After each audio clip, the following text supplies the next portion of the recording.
dan, pozdrav svima. Danas na repertoaru imamo povratak kralja, dakle Aprilia Touareg, koja se prestala proizvoditi 1994. godine, sada je ponovo došla na tržište u novome ruhu. Radi se o motoru 660 kubika, 80 konja, 187 kg prazna, 204 kg puna, dakle sa svim tekućinama. Rezervar od 18 litara, nekakav Touring Adventure motor. Sviđa mi se kako je lipo napravljen, znači stvarno lipo izgleda, nismo u nijednom trenutku sumnjali da će Talijani proizvesti nešto ružno, osim ovoga ružnoga svitla koji mi malo djeluje kao Caponord. Naravno da Aprilia pokušala i sa Caponordom kao motorom u toj klasi, međutim tu baš se nisu nešto proslavili. Ovdje su išli na to da motor bude šta lakši, stoga mu recimo je rama stražnja zavarena, dakle cijeli ovi nosač je cijevasta rama, zavareno. I dalje trpi veliku težinu što se tiče kufera i tako dalje. Njegovi konkurenti bi bili nekako Yamaha Tenera 700, Italijani naravno nisu zaboravili ni staviti puno elektronike na motor, meni se to osobno ne sviđa, pogotovo kod Aprilije. Zato što su im motori inače jako podložni kvarovima kod struje. Što se tiče vožnje i ciklistike najčešće su ok. Ja osobno nisam nekakvi ljubitelj Aprilije, međutim danas ćemo vidjeti šta vam sve ovaj motor pruža. Kod kočnica imamo standardni Brembo, naravno talijanski, ne sumnjamo da to neće dobro kočiti. Vidit ćemo je li ovaj motor zapravo može biti konkurent za japanske motore ovoga stila. Ja bi ovaj motor nekako svrstao više u KTM, dakle neki adventure motor. Naprijed imamo dva diska, nazad imamo jedan disk. Što se meni sviđa, naprijed 21, straga 18. To je nešto klasično za nekakvi adventure motor, da možete ići i na makadam i po cesti. Ono što sam do sad uspio vidjeti, bila mi je kratka relacija, tako da ćemo se sad skupa provozati i reći vam svoje dojmove. Nisam nikad imao prilike prije voziti ovaj motor. Motor dolazi sa dva moda vožnje, dakle A i B, imamo traction control 4 nivoa. Naravno da je pun struje i svega skupa, dakle opet imamo taj veliki tablet. Auspuh je na njemu za sada tvornički. Dosta smo pričali, idemo se malo provozati pa ćemo donijeti nekakav zaključak i usput prokomentirati, ali meni je prvi put na ovome motoru, baš kao i vama. Pa ovako za prvu ruku lipo motor pali. Dosta je visok, moram priznat, nekako u rangu Tenere.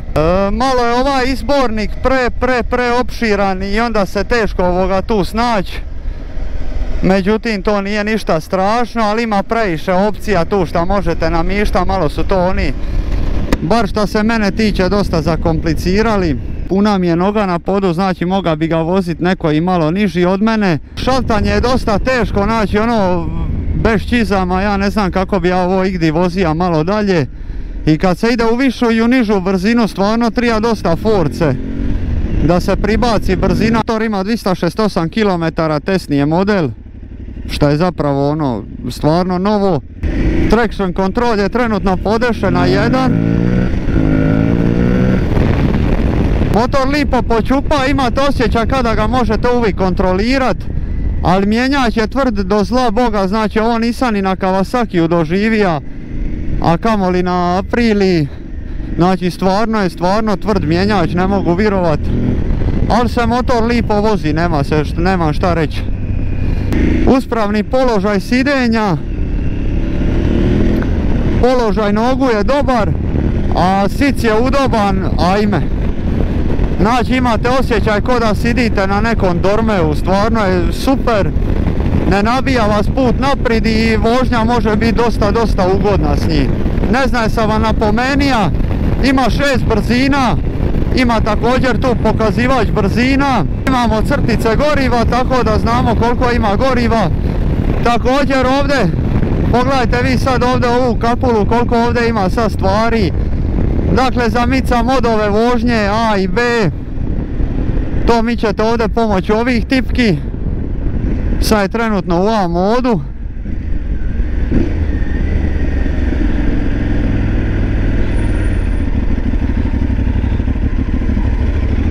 Interesantan je zato što je, mislim da su Talijani pogodili ovdje što se tiče njegove težine, stvarno kad prolazite ovako kroz gužvu, s obzirom na njegovu visinu i sve skupa, mislim da bi se s ovim motorom mogao voziti lipi off-road.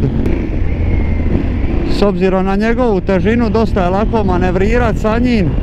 Ovako kad ste po okukama, dosta siguran, dakle možete slobodno ići zamišljenom putanjom, nema nikakvih problema što se toga tiče. Ne sviđa mi se recimo, evo još jedna stvar, ne možete isključiti traction control. Najmanje što možete staviti je 1, što znači u stvari da ne možete ga ugasiti kad vi želite. Rupe se na ovome motoru uopće ne osjećaju, što mi je zapravo super. Dobro je što možete isključiti ovaj ABS kad idete na off-road, zato što onda vam zadnje kolo neće vrti u prazno, jer prednji i stražnji ABS moraju biti sinkronizirani, inače vam javlja grešku rada motora. I to su mi dosta lipo napravili.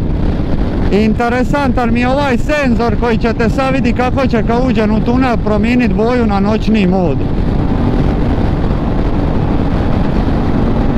Dakle, sad je crna instrument tabla sa bijelim brojkama, a sad je bijela instrument tabla sa crnim brojkama. Dosta jedna interesantna stvar, međutim za mene je to sve nepotrebno, ali eto, neko ako to već voli. Konačna brzina mu nije velika, ali mogu reći da mu je ciklistika stvarno dobra.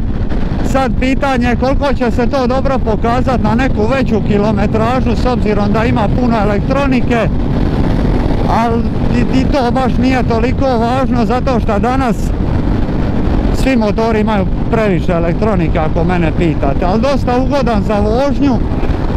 Znači uopće ne pliva u zavojima, a ova cesta je ovdje puna rupa i uopće se to ne osjeća. Također ovaj motor dolazi sa modovima usporavanja motora. Dakle, možete mu namistiti kompresiju, ne direktno na ovome modelu, ali na modelu koji kupite novi u dućanu. Stvar je u tome što kad mu to stavite, dakle kad mu namistite taj mod, onda možete namisliti kad pustite gas, hoće li vam ono jako vas poče kočit motorom ili već malo slabije. Tako da mi je to isto super. Evo druga na Capo Nordu. Nisi malo pristak od ove kamere, je prošao sa 300. A je, nazad stavili su je malo na glupom isto, ali dobro je. Ajmo. Evo, to je to što sam vam bija govorio. Znači, ovo je ta Aprilia Capo Nord s kojom su oni pokušali ući u taj neki touring svijet. Međutim, to se pokazalo jako loše, uopće motor nije bio toliko prodavan. Naravno, ima neki ljudi kojima se sviđa, ali nije baš uspija nešto na tržištu što se tiče nekakvog adventure touring svijeta. I zato se nadam da će sad ovo biti puno bolje. Ali bez obzira na to, motor ima, ja bih rekao da motor ima pristupačnu cijenu, znači 80.000 kuna. Realno gledajući T-Max košta 120, znači 80.000 kuna nije neka velika para za ovaj motor.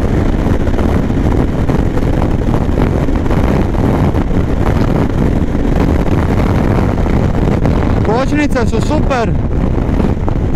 Naravno da nisam ja sumnjao ni u nijednom trenutku da će Brembo biti loš. Stvarno su dobre. Od tvrdoga mjenjača. Lipo se motor vozi po makadamu. Nema nekakve zamjerke, stvarno se dobro ponaša. Ne čini mi se ovako sad što se tiče vožnje da bi bio baš nešto ugodan po nekome teškome off-roadu. Tako da bi i dalje rekao da spada u nekakav adventure motor više nego što bi bio nekakav rally. I po tome mi je Tenera T7 puno bolja od ovoga i puno vozljivija naravno. Ali da on ne trpi ovaj teren, trpi dobro, dosta je lagan za upravljanje, puno lakši nego na primjer V-Strom koji je guda prasica naspram ovoga. I sigurno ako se nađete na makadamu s ovim motorom će vam pružiti ugodnu vožnju. Da može bolje naravno, ali uopće mi nije ovako loš za vozi se. Dakle, za nekakav off-road. Puno bolji nego recimo konkurent Suzuki koji je dosta tromiji i teži za ovakve neke stvari, ali ovo je napravljeno baš za ovakav nekakav put.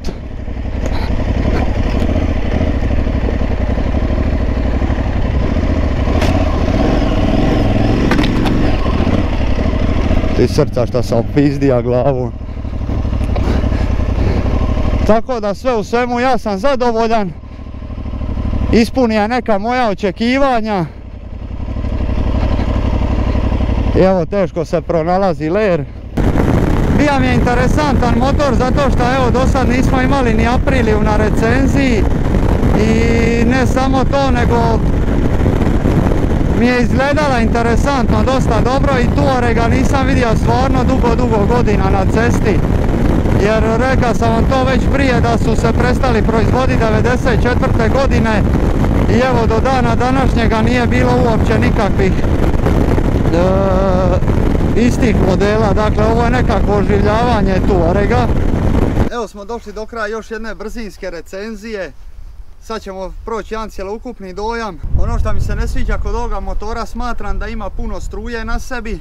Mjenjač, dakle koji je pretvrd, moraš slomiti prst na nozi da bi ušaltao u višu brzinu, a moraš slomiti taban da ušaltaš u nižu.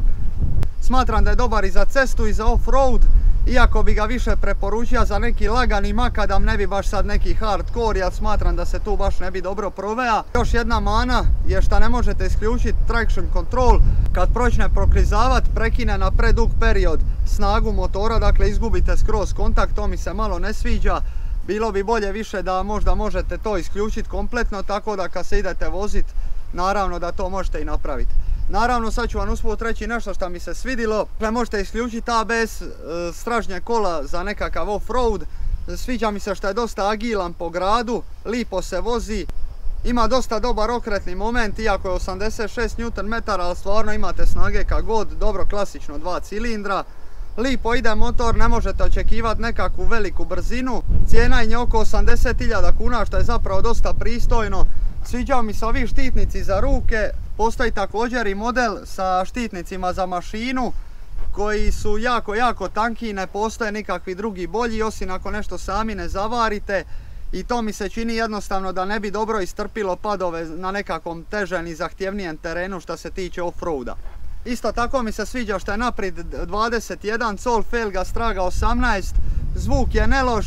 Malo sam skeptičan oko struje kod Aprilije, ali to treba nekako voziti malo duže i vidjeti da li će se ti problemi pojavljivati. Kočnice su brutalne, definitivno za nekakav ovakav budžet nije loše, iako kažem vam opet, ja bi se osobno opredijelio za nekakvu Teneru koja je puno agilnija, ali je isto tako ujedno i skuplja ako ćete stavljati na nju full opremu. Ovdje također možete stavljati quick shifter i još tako neke sitnice, što po meni nekako baš i nije potrebno za ovu vrstu motora. S ovim mjenjačem bi definitivno trebalo nešto napraviti. Je li to zato što je ovaj motor nov pa je zato tako dobar, ili zato što je stvarno dobar, vidit ćemo kako će se pokazati kroz par godina. Sumnjam da će biti nekih većih problema što se tiče mašine. Mašina je provjerena već sa Aprilije Tuono 660. Tako da mislim da tu neće biti nekih većih oscilacija. Dakle, zbog njegove ciklistike, brzine, lakoće upravljanja, male težine s obzirom na vrstu adventure motora, ja bi mu dao ocjenu 9. Ostavite dole u komentaru kako vam se svidjela recenzija. Naravno da su dobrodošli i prijedlozi koje možete ostaviti dole u komentaru. Lajkajte, šerajte i subscribeajte. Vidimo se sljedeći put sa nekim drugim motorom.